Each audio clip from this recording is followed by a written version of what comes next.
Lorsqu'on est ici, on s'intéresse forcément au Made in France et c'est Alicia Fall qui va nous parler des tisserands Oui. locaux en Provence.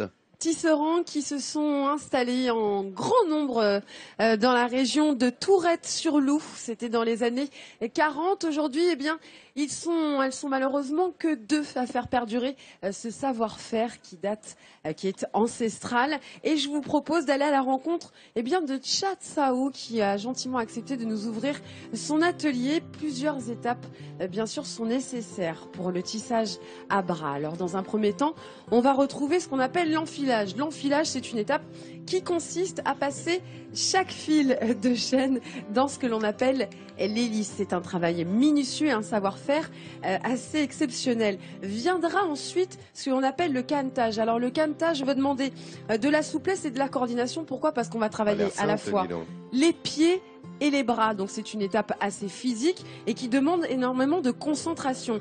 Et pour qu'on puisse bien finaliser tout cela, on va passer à l'étape où on va utiliser ce qu'on appelle un peigne afin de serrer les fils dans un entrecroisement de chaînes. Et c'est la façon dont ces fils vont être serrés qui vont donner bien plusieurs types de tissage. Alors on va voir le premier qui va être assez, oui, je veux bien Nathalie, si tu veux bien me montrer, voilà, montrer à la caméra. Donc là, on voit que le tissu a été tissé de manière assez légère. Et là, j'ai envie de dire, on pourrait presque le porter un peu à l'africaine, vous savez, sur la tête, comme faisaient les africaines. Voilà.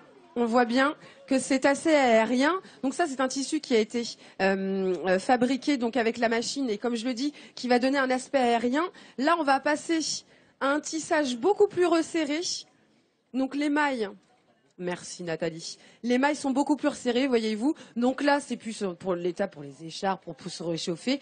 Et on va passer à la dernière qui va permettre d'avoir un tissage de maille, donc une sorte de plaid de couverture. Et c'est une maille vraiment très très serrée. Donc c'est pas selon la façon dont elle va utiliser cette machine, eh bien ça va donner des tissages complètement différents. Alors Cha est un petit brin de femme adorable qui malheureusement n'a pas pu être avec nous aujourd'hui. Donc je lui remets quand même un talent Midi en France, un talent Made in France puisque c'est un savoir-faire exceptionnel.